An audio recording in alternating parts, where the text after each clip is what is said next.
Hey, Parafans, Justin here. It is the giving season once again. Are you searching for a last-minute gift idea? Do you have some people who are impossible to shop for? Then head over to Keep Collective via Shelly Sailor's Keep Collective Party to find neat jewelry and accessory gift ideas for the most impossible person to shop for. Just go to keepcollective.com/SOC/VO9CM. Again, that's keepcollective.com/S as in Sam, O as in Oscar, C as in Cat, /V as in Victor, O as in Oscar, the number 9, C as in Cat, M as in Mary. And now, on to the show. Since the fall of man, a war has raged between good and evil. Over the centuries, this war has distorted the truth. Now the truth is perceived as lies, and lies acknowledged as truth. To this day, the battle continues as we investigate and debate the truth behind the history and mystery of the universe. We are Paratruth Radio.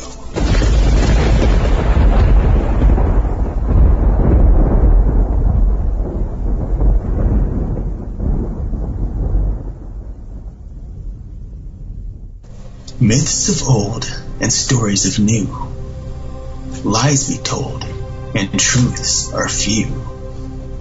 So lock your doors and watch your back, for these are the legends of the men named Jack. Now Paratruth presents, what is it about the name Jack?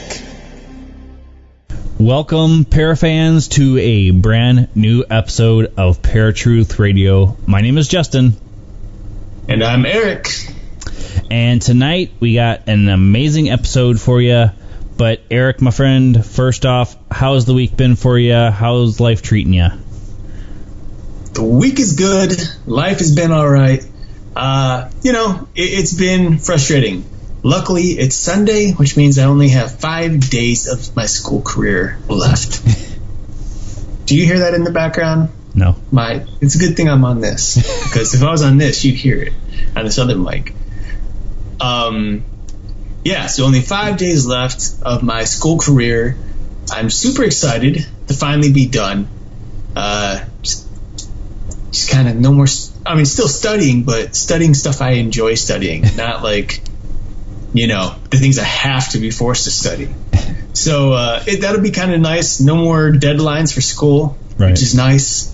The only thing that kind of sucks is having to move back home, which is good in one sense, and in another, kind of a bummer because I won't be on my own for a while. Right. And then, of course, I have to leave my friends here, and it's going to be sad. But, yeah, all in all, it's good. How's your week been?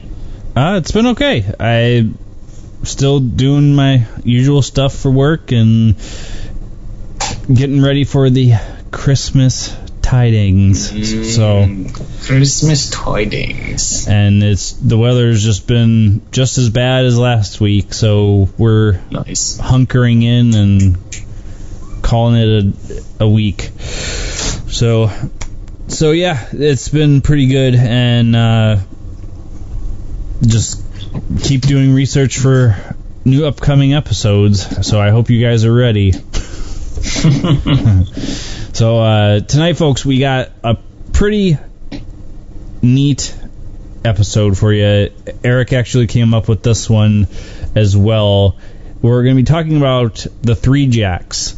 There was Jack the Ripper, Spring Heel Jack, and then Stingy Jack, which is actually based on, or his legend is based for the Jack-o'-lantern. Jack-o'-lantern.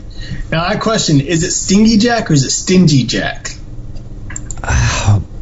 Good question. If anybody out there knows how to actually pronounce this,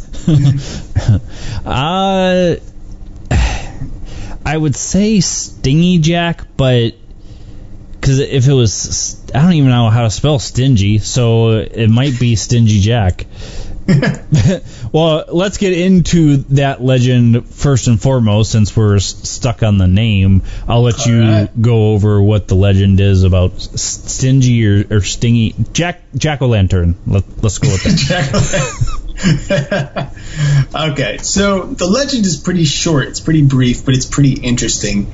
And, we've talked about this particular legend once upon a time, I think on Paratruth, in one of our Halloween episodes a couple years back.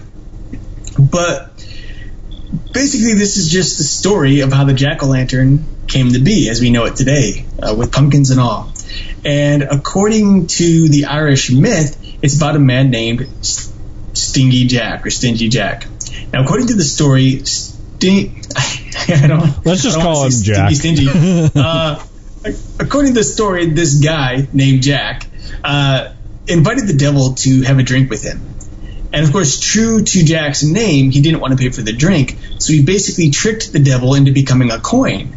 So I would assume it's Stingy Jack, if that's the case. But okay, so Stingy Jack decided to trick the devil into becoming a coin so that he could pay for the drinks, and they can kind of get away without really paying anything. And so the devil turned himself into a coin, and then Jack took the coin, put it into his pocket next to a silver cross, preventing the devil from changing back. Now, Jack said, I'll take the cross away and allow you to change back to your normal self if you promise not to bother me for the next year. So the devil agreed, changed back, everything's fine and dandy. A little later, Jack once again tricks the devil, tricks him to go up a tree to fetch a fruit. Now, before I continue, I just got to say how a guy is capable of tricking the devil twice is amazing. Interesting thing here, but nonetheless, he did it. And when the devil climbed to the top of this tree, Jack carved a cross into the bottom of it, preventing the devil from coming back down to the ground. So Jack said, I'll let you come back down if you promise not to bother me for 10 years. So the devil agreed once again. Soon after that, Jack dies. Now, Jack, being as stingy as he was a little unsavory figure in heaven, and therefore, was a little unsavory, and therefore, God wouldn't allow him into heaven. The devil, on the other hand, was a little upset about the whole trickery thing and wouldn't allow him into hell. So the devil decided to give him a burning coal so that his spirit can wander the earth for the rest of eternity. And Jack ended up taking the coal and placing it into a turnip, which in Irish lore, and eventually, in Ireland, they would go ahead and create these jack-o'-lanterns out of turnips and out of potatoes. And they would put these in their windows to ward off Stingy Jack and other evil spirits, basically. And of course, as we know, once everybody came to America, they found pumpkins, and voila, we got the jack-o'-lantern. But yeah, so that's who Stingy Jack is, and how the jack-o'-lantern came to be. Now, the little bit that I came across as well was they also used rutabagas, gourds, and sometimes beets. Okay. And since the pumpkins were so much larger, they were easier to work with, so that's why they switched to the jack-o'-lantern or the pumpkin instead of the turnips and the rutabagas. So right. I guess to explain a little bit why we decided to do these three jacks, there's actually a spiritual aspect to each of these people. We'll explain a little bit about Jack the Ripper specifically, but Spring Heel Jack and Stingy Jack obviously have specific spiritual ties. Jack sold his soul to the devil. The next one we'll get into is Spring Heel Jack, and then I think we'll end with Jack the Ripper because that case was just one that's still talked about to this day. So, like I said, Spring Heel Jack, he sold his soul to the devil. So, I guess really there's not a whole lot to this legend other than Stingy Jack sold his soul to the devil, and then it created the jack-o'-lanterns. But it was interesting because You said we've talked about it a little bit, but I don't remember if we went into too much detail about it, like on our Halloween episode or anything. But yeah. So I think at the time it wasn't so much. We weren't so much talking about Stingy Jack, but it was the discussion about the Jack-o'-lantern. Oh, and so we just briefly covered Stingy Jack and how this Jack-o'-lantern came to be, as opposed to covering Jack himself. Right. I see what you're saying. All right, so that leads us into the legend of Spring-Heeled Jack, and this one has a spiritual connection as well. And since Eric had the idea for this episode, I'm going to just let him wing it and let him tell the legend of the Spring-Heeled Jack. I was hoping you'd take this one.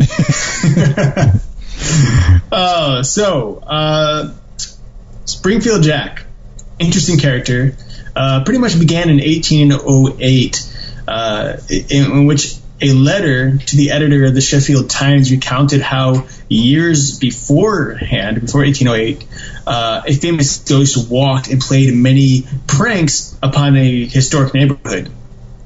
And there's been a number of different witness accounts of what he looks like and what he did. Some said that Spring-Heeled Jack was simply a prankster who would run up to people, slap them in their face, and then jump off into no man's land. He was extremely jumpy, literally, and was able to bound from rooftop to rooftop, over gorges. He was able to just disappear in a blink of an eye. And so many people believed him to be a human spirit that would then just vanish when he would no longer had any work to do or he was hiding from someone. Throughout only about a couple of years, actually, where it was really big deal,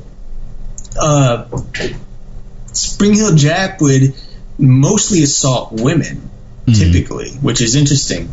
And at one point in 1837, he appeared to a woman named Polly Adams and two other women outside of Blackheath Fair. They said that he had iron-tipped fingers and that he tore the blouse off of Adams and scratched her stomach before bouncing off into darkness. Now, according to some of these accounts, Adams had described this character, this Spring-Heeled Jack, as being devil-like, but then later said that he was more pop-eyed. So we have two kind of different variations from the same person. And, of course, we can't say much about it. We can't say that she's telling lies, because often when people are encountered in some kind of, I don't want to say tragedy, but something that just happens quickly. Traumatic. Yeah, it's somewhat traumatic to themselves. Their account kind of changes here and there, because sometimes at the moment things are just so crazy and hectic that they see one thing, but then as they start to recall the past and what really happened, things kind of come into more, of a better visual. And sometimes it kind of fades away. So the story sometimes changes here and there. But regardless, he was often described as this devil-like character, despite, at one time being considered a human-like, being. But the one thing, like I had already said, is that he always seemed to fit the spiritual nature, where he was there one moment, gone the next. Now, Spring-Heeled Jack, supposedly the reason why he was able to jump, and there's kind of a couple of different things here. Some say he was able to leap just because of who he is. He's just the spirit who's able to jump. Some say he had a pair of boots that were spring-loaded, basically, which allowed him to jump at these great heights. And at one point, things got so hectic where he was pranking so many people that a group of vigilantes were acquired to go out and find him. And they went out with guns. They were shooting at him and stuff, but he always got away. They never caught him. Later, often in these stories you hear later, because it all happens within about a year or two. So we don't really have many years here. It's all happening within 1837, 1838, around that time. A woman named Lucy Scales, or some would say Lucy Squires, her and her sister walked home on a London street, and Jack jumped out of the shadows and spat blue flames in her face, which temporarily blinded her. He then retreated into the darkness, and we kind of see this commonality of where he just shows up for a moment to scare someone and then jumps back. Well, this attack and others were widely reported by the press. And when Jane Alsep heard a knock at her door and the words, "I'm a police officer, for God's sake, bring me a light, for we have caught Spring Heel Jack in the lane," she ran outside eager to help. She handed this officer, who was wearing a cloak and a helmet, she handed him a flashlight, and when she saw his face, he had glowing eyes, red glowing eyes, and he was wearing a white oilskin type of clothing underneath his cloak and everything. At that very moment, he then spit blue and white flames in her eyes, or in her face as well, and then pinned her head under one arm and began to tear at her face, neck, and clothing with what she claimed were icy claws. Now, Alsop's sister then came running to help her, dragged her into the house, and Spring Heel Jack waited at the door for them and even knocked several more times until help finally arrived, and he disappeared, never to be seen again by those particular women. Now, he was always quoted as this guy or this being who would play pranks, except that in 1843, some witnesses or some people claim that things started to change, and a wave of Jack attacks, as stated in this particular online article that I found, began occurring all over England. And in 1845, a woman, well, not even a woman, she was a prostitute. Her name is Maria Davis, but she was only 13 years old, was found murdered. And they claim that Spring Heel Jack was the murderer. So, between 1808 and 1843, we're saying that this is the first and only account of a murder by the so-called Spring Heel Jack. So to believe that he actually was the one who was, responsible for this, it doesn't really fit. Regardless, Spring Heel Jack kind of came and went throughout the years, all the way up to 1995, when people still claimed that they started to see him again. And basically, no one really has an idea of who he is or where he came from. There's a speculation that he is a demon of some sort, or just a spirit of some sort. Now, despite all of these different, witness accounts between 1808 and 1995, and even to now, there's still claims supposedly happening around the England areas in particular.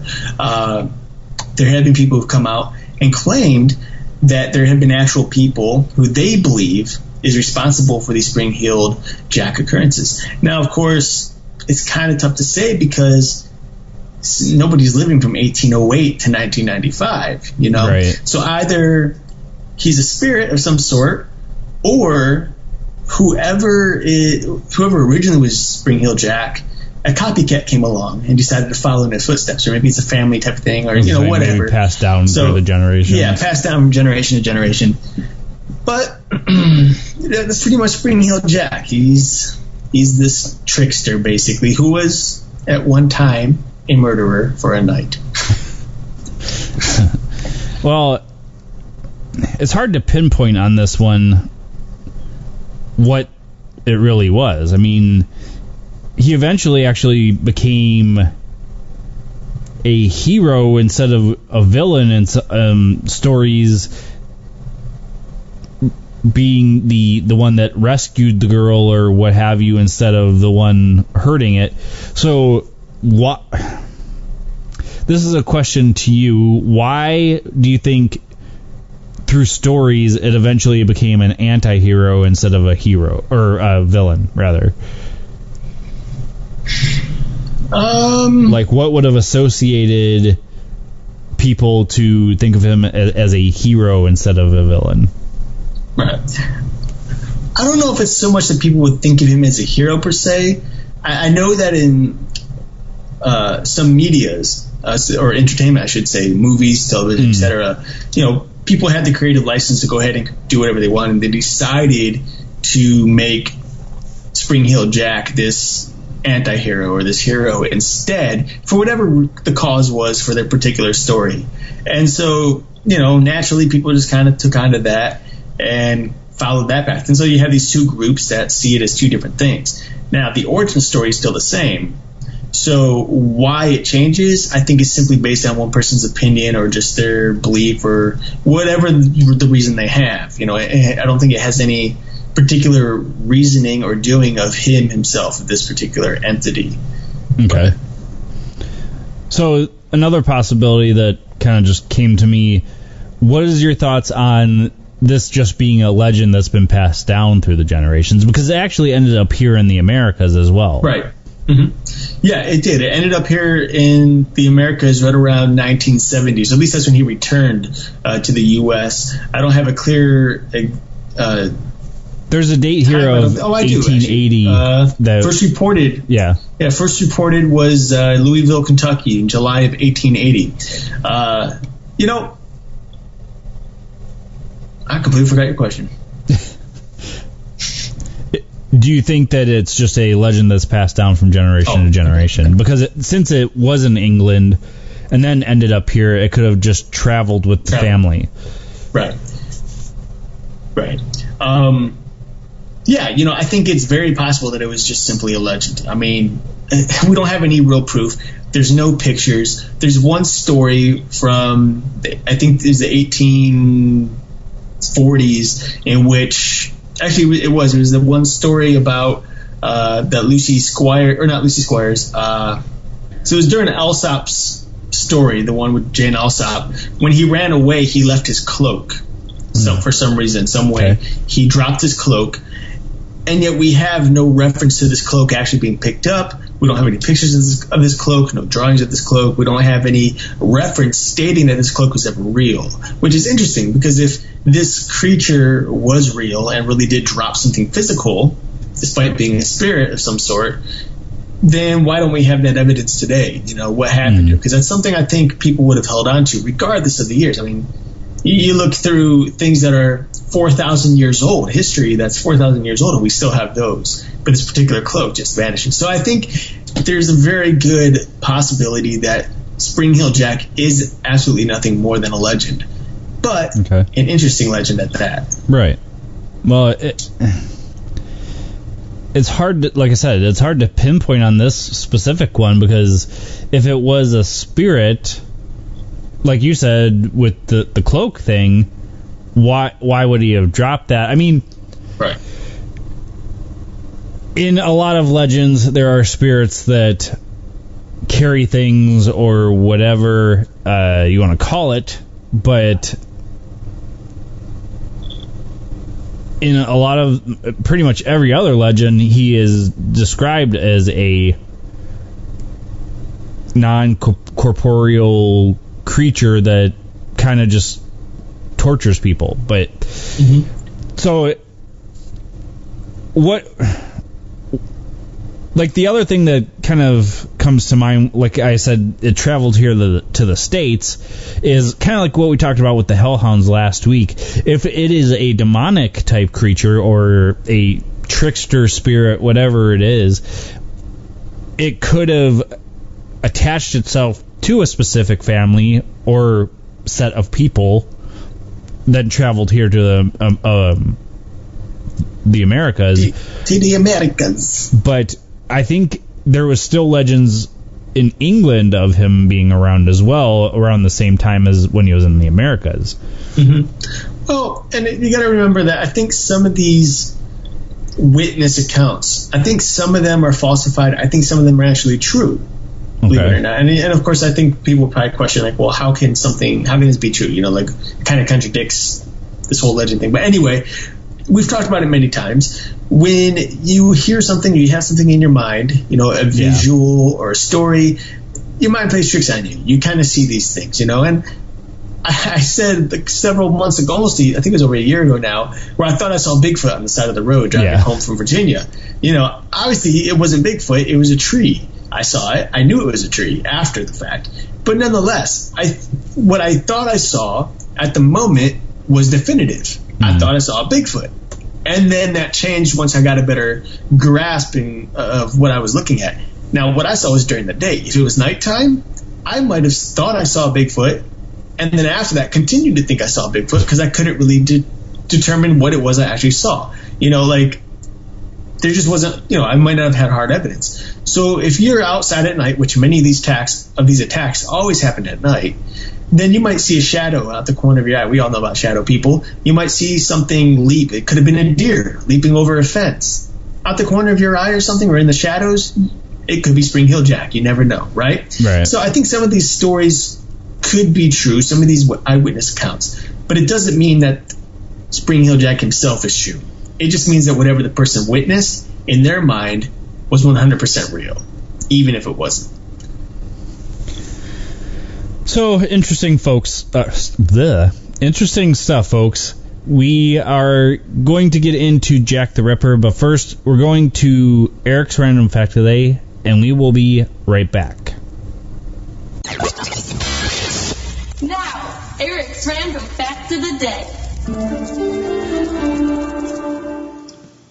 What's up, guys? Eric here with your Random Fact of the Day. Many secular astronomers claim that the Bible cannot be used to learn about the existence of our universe, because God cannot exist, and therefore the Bible cannot be truth.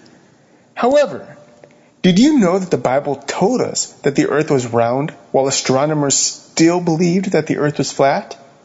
According to an article titled Taking Back Astronomy, written by Dr. Jason Lisle, the book of Isaiah states that the earth was round.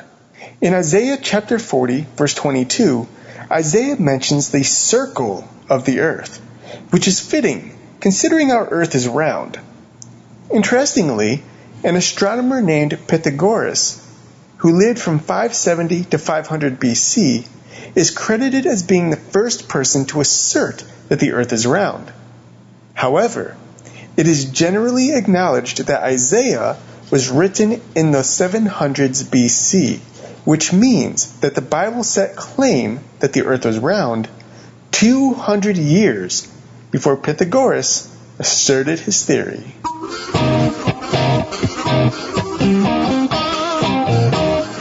This was Eric's Random Fact of the Day.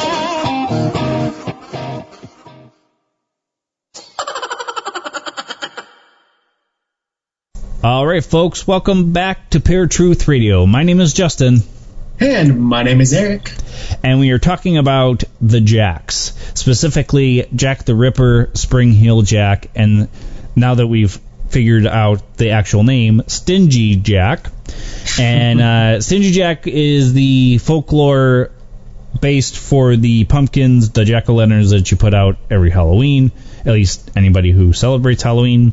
Spring Hill Jack was a legend from England that actually traveled to America. I'm saying, in my own opinion, I think it's just a legend. There could be a spiritual aspect to it, or it could be just people's imaginations running away with them. Well, real quick, if I can, just for a moment here, because there's something else that I came across during our break that I skipped on because I was just trying to give you a quick story, but I found this kind of interesting because it almost kind of correlates with that of what's his name? Tall man. Tall man? We just talked about him a few weeks ago. Why can't I think of his name? Talked about him a few weeks ago. Really tall, skinny guy. Abraham Lincoln? No face. Oh, monster. Slender Man. Oh, what a good game of charades. We should just leave this on the show. Yeah, just leave that part on the episode. For those of you who guessed it before Justin, congratulations.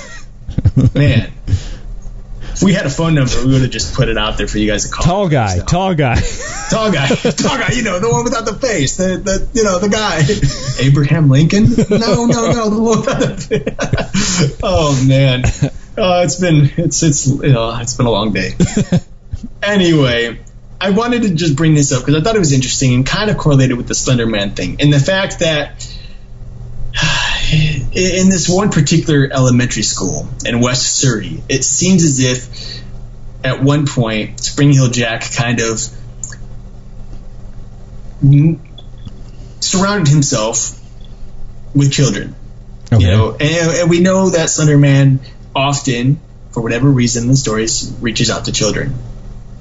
And so in this particular little story, real quick, children at this elementary school in West Surrey claim that Spring Heel Jack is always there and that he's some kind of creature. And they describe him as all black with red eyes and a funny all-in-one white suit with badges on it.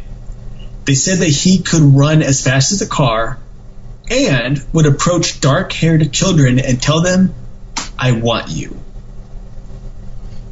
So interesting. I know that short is kind of out there because we've already kind of covered this stuff, but I wanted to throw it out there. It's weird. And, you know, again, like we saw with our Slender Man topic, it could just be people, kids who are starting to hear these stories and kind of taking it in their own, you know, kids, it doesn't matter. They can know it's fake and yet somehow believe it's real, you know? Right. So, well, and on the spiritual aspect of it, yes, it could be imagination, but it could be a demonic creature, a demon, attaching itself to this specific legend, appearing to people as Spring Heel Jack, Slender Man, and then convincing people that he is this creature. Right. Or it is this creature, I guess I should say. So, yeah, that does ponder the question, what really is going on, and it doesn't even say like why he wanted the children. He just says, "I want you." Right. So yeah. So who the heck knows? So I wanted to bring this up because it is kind of interesting that Jack the Ripper case is a case that's talked about to this day, and it happened in England, Whitechapel, England, and Whitechapel's actually a part of London. I'm sorry, and it kind of begs the question because nobody was ever found. What if this was a Spring-Heeled Jack case? And not, I mean, they nicknamed him Jack the Ripper because it was murders, and right. Spring Heel Jack was not known for murders except for the one young prostitute that was killed. Well, and that right there is a connection, you know, the prostitute thing. Right. But many people did begin to correlate the Spring Heel Jack myths with that of Jack the Ripper. I mean, that is something that people have done. Right. So, you never know. So there were 5 murders total, and at least that were reported. There might have been some that he had killed that they never found, but there was Mary Nichols, murdered August 31st, 1888. Annie Chapman, murdered on September 8th, 1888. Elizabeth Stride and Catherine Eddowes, I believe is the last name, both murdered September 30th, 1888, and finally Mary Kelly murdered on November 9th, 1888. Mm-hmm. So there's no rhyme or reason. Like, he didn't pick specific dates as far as we're seeing. There is no, like, correlation to any type of historical dates as far as we're seeing. So it's interesting because it's just random dates, basically, is what I'm saying. I'd like to actually disagree with you on that. Okay. And when I'm looking at the dates, I think I see something interesting. I do see something, somewhat of a pattern. And real quick, I want to not correct you, but there were 5 that are considered, 5 women that were considered the murders of Jack the Ripper. However, there are some quote-unquote Ripperologists who believe that there was a 6th murder. And the 6th murder, which was actually the first murder, was of a woman named Martha Tabram, who was stabbed to death on August 6th of 1888. Now, with that into play, what I'm seeing here is how closely these dates are associated to each other, because we're seeing the very first one is August 6th, then August 31st. Right? 6th and the 31st. Then in September, we have the 8th, which is close to the 6th. and then September 30th, which is close to August 31st, and then the final one, which is in November 9th, which is close to the 6th and 8th. So we're seeing that he does have almost an equal amount of time. Well, that makes more sense when you say that first, murder that they associated with it. Now, does it say why they associate? Because each of the other murders, these women were mutilated, not just stabbed to death. Why did they correlate that murder with the Jack the Ripper cases? Does it say? Yeah, it does not. It doesn't say exactly why, but they just believe that because of the brutality of it, in regards to the stabbing, that it might have been the very first one, which then led into this more horrific. Okay, you can get more horrific, even more horrific scenes of these other 5 murders. So he evolved his killing after that first. More or less, yeah. Okay. So then, with that, if they are associating that murder with the other ones, then yes, I can see the pattern there. But why stop at 5 or 6? That's the other question. And did you come across anything that they had theories about that at all? No, I didn't come across anything that has any theories in regards as to why he stopped killing. I'm sure there's many out there, and even I have my own theories as well. I think that these particular killings weren't just random by any means. I think he knew his targets, and they were very specific, and it's specific to these 5 or 6 women for whatever reason. And I think most likely the reason he would have done this are of one of 2 reasons, I suppose. The first one is he paid, he paid for them, for whatever, however much, and he found either they mistreated him or he paid too much or whatever. It's sick, but he acted out on that. Or second, since he apparently seemed to be a doctor of some sort or a surgeon of some sort, maybe, like for example, you said that there's theories that he might have been like an abortionist or something, right? So the theory of it being an abortionist actually goes to the theory that Jack the Ripper was actually a woman. Oh, okay. And the theory behind that is she was a midwife that specifically worked on abortions for whoever, and a lot of people believe that it was a woman that was scorned by a woman that wanted an abortion and reported, and she went to jail. So when she got out, they're assuming that it was a prostitute because the victims were prostitutes. And they theorize that it was actually a woman by the name of Mary Piercy. And the reason they come to that conclusion is she had a stronger physique and her nerves were as iron cast as her body. It is a very weak theory by a lot of people, a lot of ripperologists, whatever they're called. And it's interesting that because that would be the case, obviously, if it was an abortionist, she would know the female anatomy better than the average woman, per se. Right.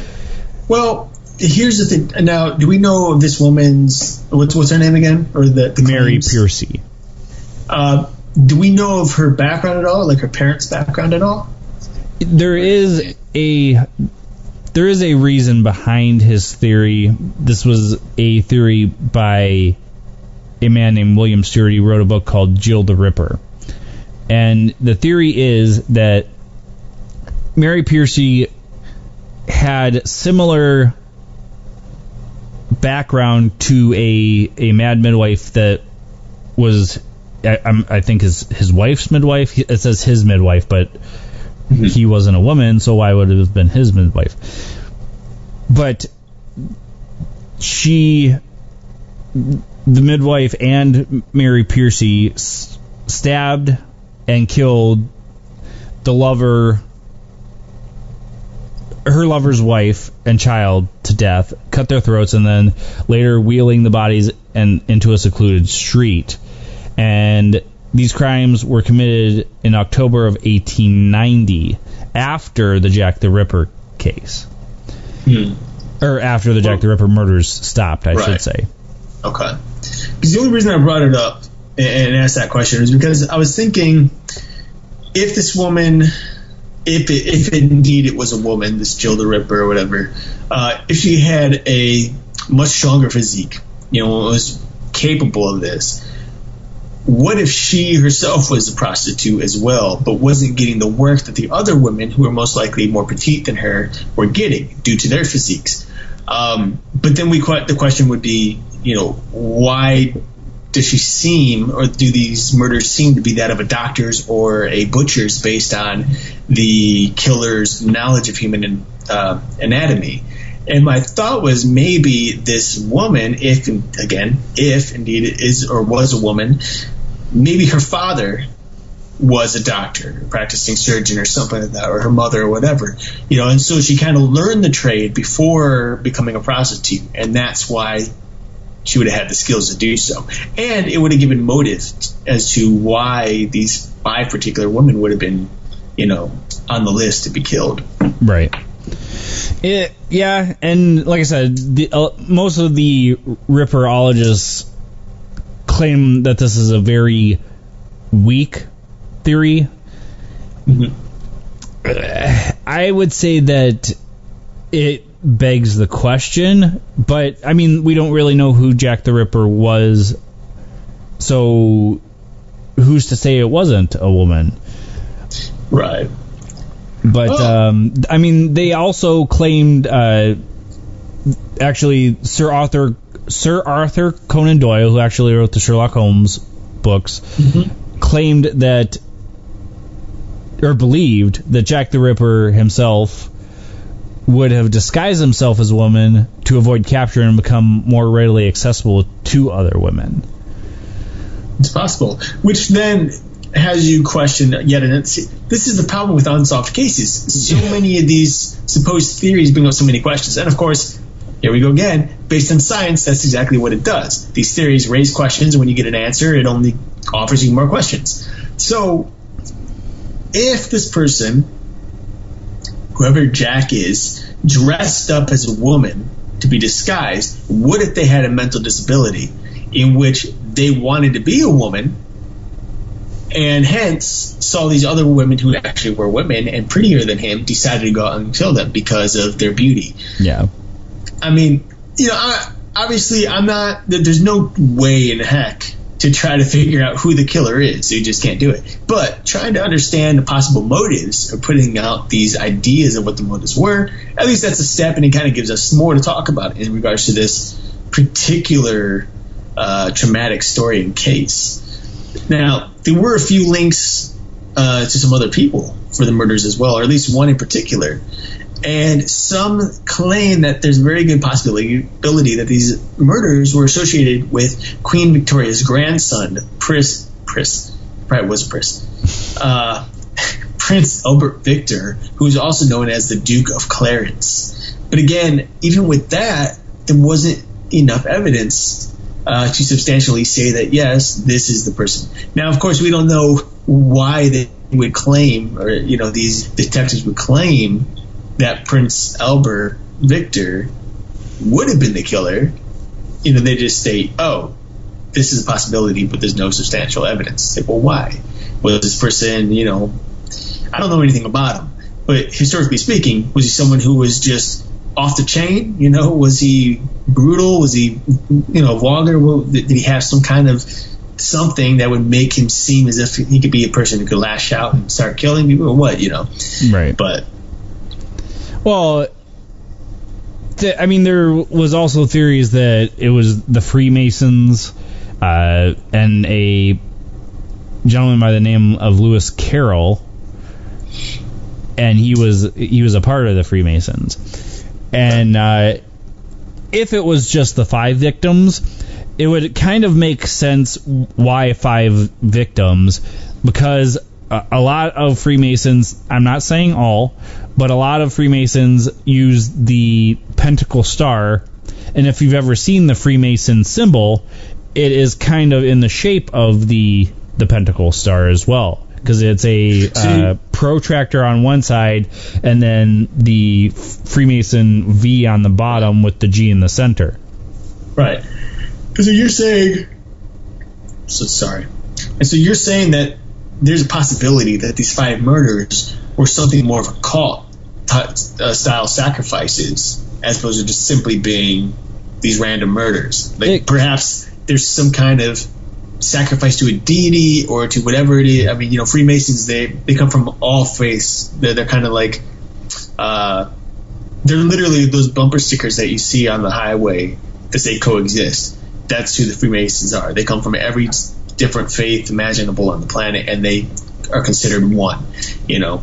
So I mean, is that kind of what you're saying or what you're thinking? Or well, it begs the question, because I don't know if you saw the Jack the Ripper movie with Johnny Depp in it. I don't recall. I might have. I don't recall. I can't remember the exact title for it, but it had actually speculated. It was obviously fiction, but it had said that actually Prince Albert Edward Victor was a part of the Freemasons. If he was or wasn't, I'm not sure. I didn't get into great detail with Albert Edward Victor, but right. That would be an interesting theory, because, like I said, 5 murders, 5 points on the Pentacle Star. Right. Well, it is interesting nonetheless that there were only 5 murders and that they all stopped after, or at least appeared to stop after November of 1888. It's kind of weird, and I know, I mean, obviously 5 murders are 5 murders too many, but at the same time, when you think of a serial killer, it's not that many, overall.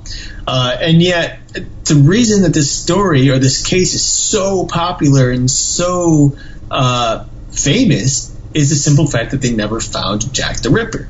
Right. Nothing has been able to link, the murders to the assailant. So, in the end, unfortunately, I think we're just really stuck. I mean, it's crazy. Like, I don't know.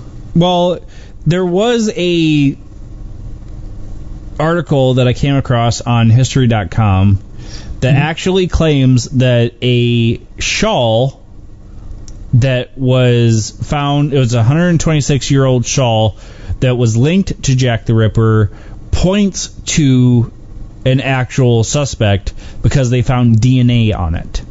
And do they state this? What's that? Do they state this potential candidate? The shawl had DNA pointing to a Polish immigrant by the name of Aaron Kosminski, and they theorize, this is another author. The author is Russell Edwards, and his book is named Naming Jack the Ripper. So he points to this guy, Aaron Kosminski, and the reason they are thinking that this was a shawl of Jack the Ripper himself and not one of the prostitutes was because it was such a fine quality that it wouldn't have been worn by the London prostitutes. They wouldn't have been able to afford it. So it had to have been somebody of well-renowned, somebody who had money to actually have had the shawl. Now, could it have been a gift to the prostitute just before the murder? I think that's a very good possibility. Mm-hmm. How his DNA was on it, obviously skin cells, maybe the prostitute had nicked him, but they were able to link his DNA to this shawl through a descendant of his sister. And they did a mitochondrial DNA swab of this descendant, and her name was Karen Miller. So I don't know if that necessarily links Aaron to this murder spree, because in my opinion that DNA would have degraded before they would have been able to test it, I would think. I mean, DNA testing has come a long way, but right. I'm not really sure on that. But there was another theory that a gentleman contacted me on Twitter about, and we're actually going to get him on the show about it, but his theory is that there were 3 men acting on behalf of a 4th that actually committed these murders. Mm-hmm. So it's God, it is really hard to say what for sure these murders were. Now, since it's linked to the Freemasons, and a lot of people associate, especially in the Christian community, Freemasonry with devil worship, do you think that it could have been a demonic possession case?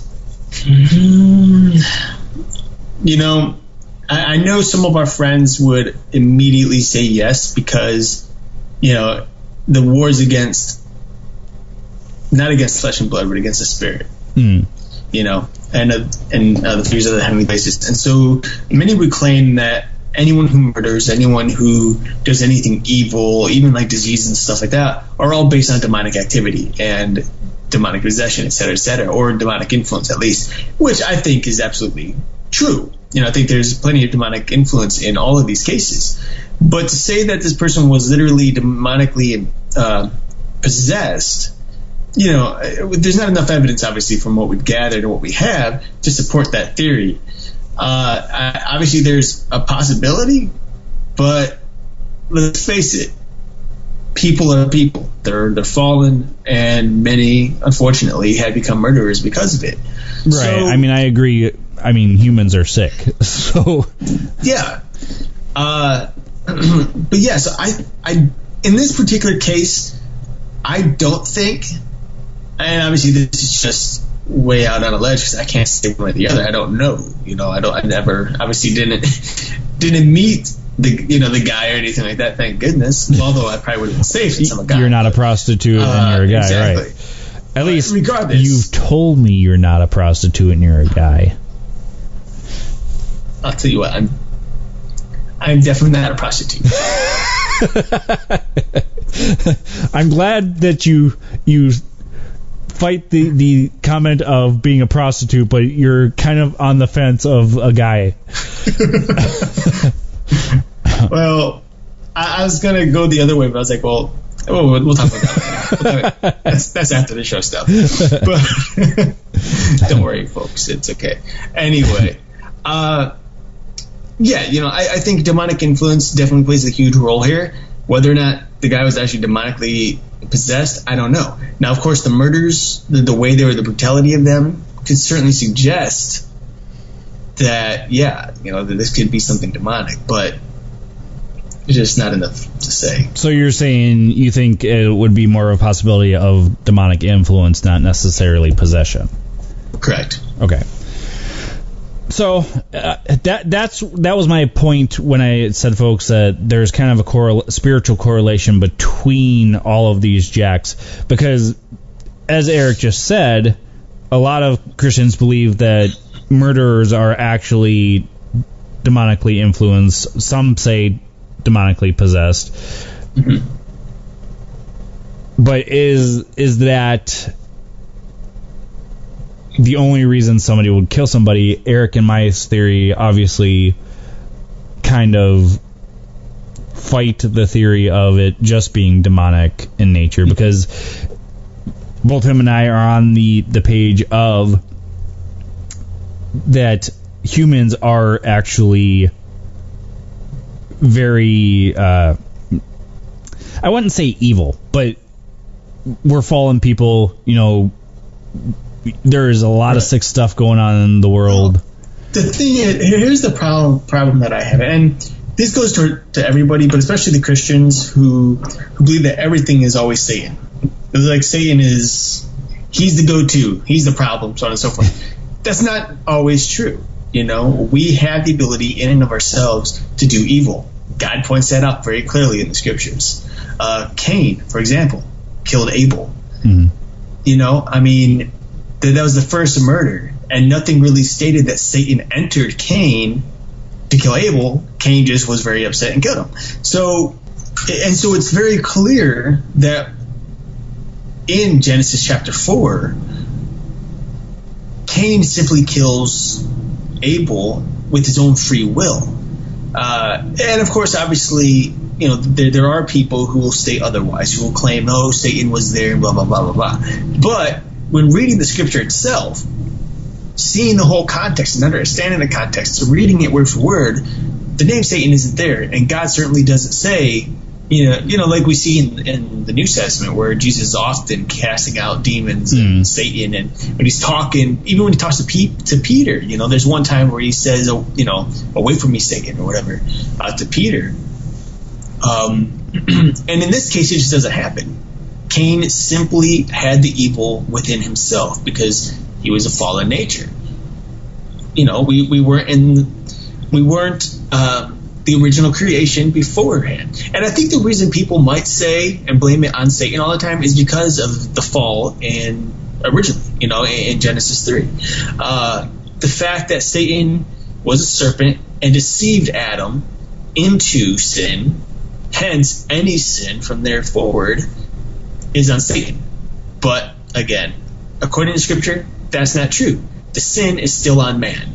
That's why he says that we are sinful. If it wasn't our fault and Satan was to blame, then we would not be sinners. We'd just be innocent bystanders. But we're not. So, you know, in this case, yeah, you know, there's just a small little argument I wanted to put out there that Satan, we give him too much credit. We do. And he doesn't deserve it all. We are fallen as well. Obviously, he's much more evil than I think man can ever get. But, you know, my point stands. So, folks, we're going to go ahead and take our second and, of course, our last break of the evening. You are listening to us on Paratruth Radio, and we will be right back after Justin's Paranormal Headlines. And now, Paratruth Radio's Paranormal Headlines.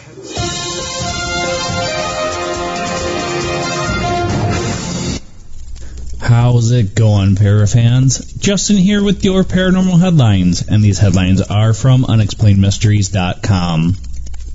Earth to see 25-hour days as rotation slows. Scientists have been attempting to work out how long it will take for us to gain an extra hour per day. It might not be obvious, but the length of a single day has been steadily growing over time. As the Earth's rotation gradually slows down, the amount of time it takes to complete a single rotation increases. Over the last 2,700 years, this equates to around 2 milliseconds per century. In a recent study, researchers from Durham University and the UK's Nautical Almanac Office decided to calculate how long it would take for the length of a day to increase by 1 hour.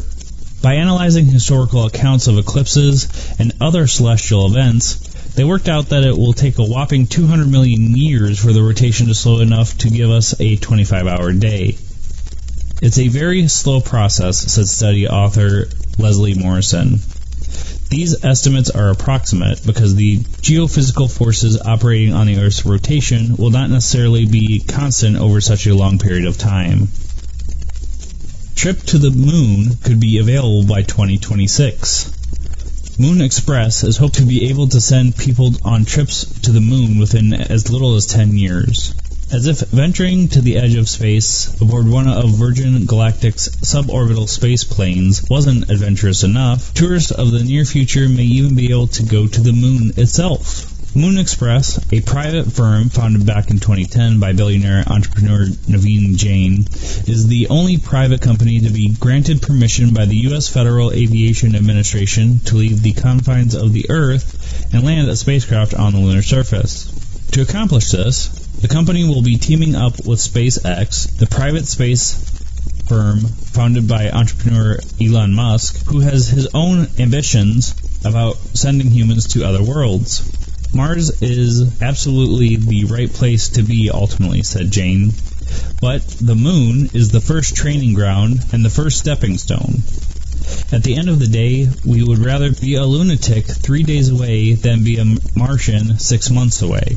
So I really believe the problems living on the moon are similar, the high radiation, vast temperature difference, and if we can solve that problem on the moon, we can easily go on living on Mars after. According to Jain, Moon Express could soon be offering round trips to the moon for only $10,000. Whether the firm will actually be able to pull this off, however, remains to be seen. And this has been Justin with your Paranormal Headlines. This was a segment of Pure Truth Radio's Paranormal Headlines.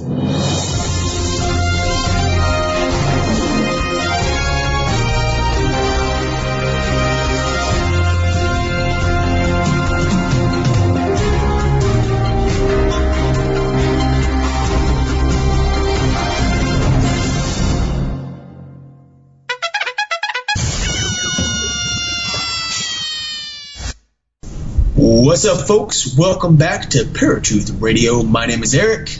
And I'm Justin. And we've been talking about the three men named Jack within myth and legend. Some of these stories are simply fabricated. Some of them are true. Or at least one of them are true. Nonetheless, they're all very interesting stories.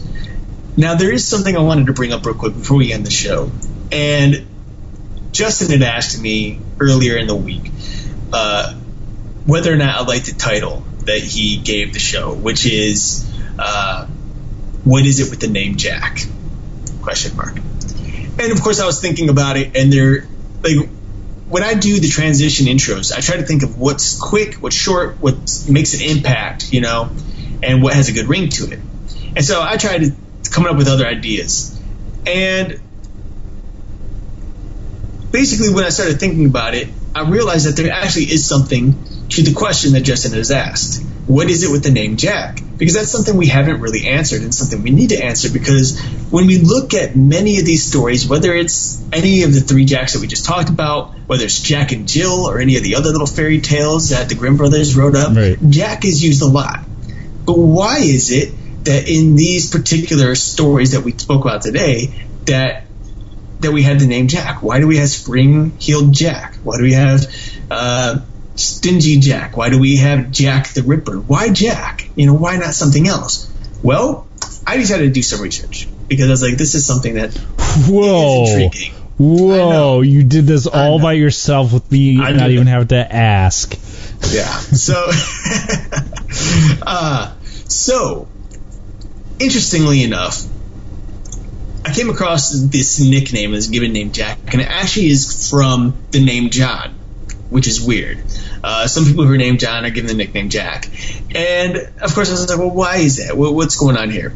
Well, as we know, many people who are just unknown, you know, we don't know who the person is. Maybe it could be a dead person. It could be someone who had committed a crime, but we don't know their actual name. What is the name that we usually give them? In particular, if they're dead, if it's a guy, it's John Doe. John Doe. If it's a girl, it's Jane Doe.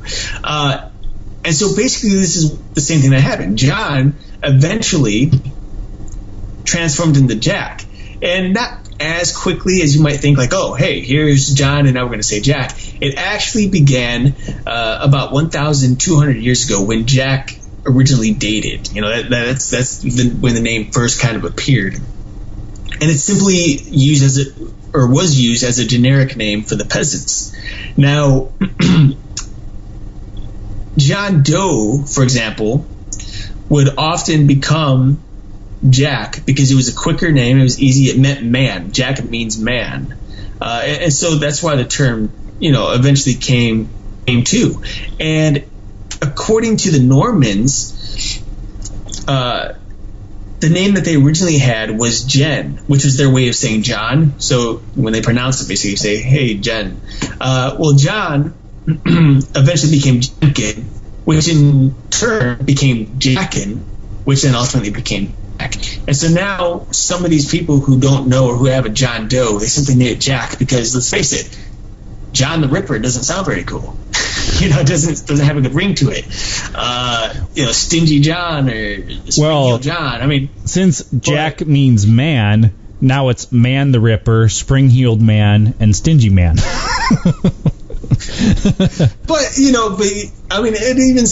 it's still accurate. I mean, other than Jack the Ripper, because we don't know really if he was a guy or a girl. But if you're wondering, as I was, as to why all these names, and as Justin obviously was, as to why the name Jack is used, there it is. It's simply their way of saying John Doe, but giving it a little different twist, something a little more with a ring to it, I guess. So if it's a unknown male character, they went with Jack instead of John They went with Doe. Jack. Okay. Correct. Interesting. It makes a lot of sense. Mm-hmm. You're welcome. Yeah, that's really interesting. Because it does not link it to any type of spiritual nature at all. But no. Huh. So, well, Eric came up with the answer, folks. There you go. Doesn't mean it's true. Well, it does make sense. True. Yeah. So, all right, folks. Well, that is the episode titled "What Is It with the Name Jack?" So, interesting stuff. Like, if you guys have any questions, please let us know. We would love to talk to you guys. We love our listeners. Without you guys, we would not have a show. So definitely get in contact with us. Just go to paratruthradio.com. There you'll find all of our shows. You can contact us. We now have a Patreon account if you'd like to be a patron of Paratruth Radio, be a supporter. We would love to announce you guys as supporters on the show if you make a donation as well. So next week we are going to actually do a... What's the word I'm looking for? When two shows kind of combine, what's the word I'm looking for? Like crossover? Crossover show. We're going to do a crossover show with actually Scott and Heidi from Talk Supernatural. They wanted to do a show on extraterrestrials. So Heidi and I both decided, let's do a crossover show where we both play it on both channels. Mm-hmm. So definitely check that out. We got Christmas coming up. I think this year for our Christmas episode, we're going to go a little bit different route. We're going to talk about Christmas miracles. Mm. And, last year we talked about Santa Claus and the Anti-Claus, a little bit more detailed into the birth of Jesus Christ. And the year before that, I think we concentrated on Jesus Christ himself, just the why we celebrate Christmas. So it'll be interesting to get into that. And the next one after that is New Year's, and that will be an amazing episode because we have some new people coming to Paratruth Radio to do a show with us.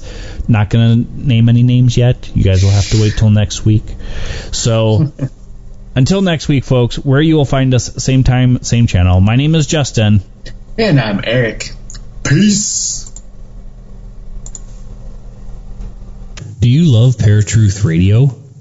Do you feel Paratruth Radio is worth at least $1? Then check out our Patreon account. Go to paratruthradio.com, click on the Contact tab, and click on our Patreon link. And thanks for listening. If you enjoyed this episode of Paratruth Radio, and you would like to listen to it again, or are interested in listening to any of our past episodes, then you can listen to them on HD at our website, paratruthradio.com. And you can also find us at Stitcher, Blueberry, TuneIn, iTunes, Spreaker, and YouTube. And of course, like us on Facebook and follow us on Twitter for brand new updates of our show every day.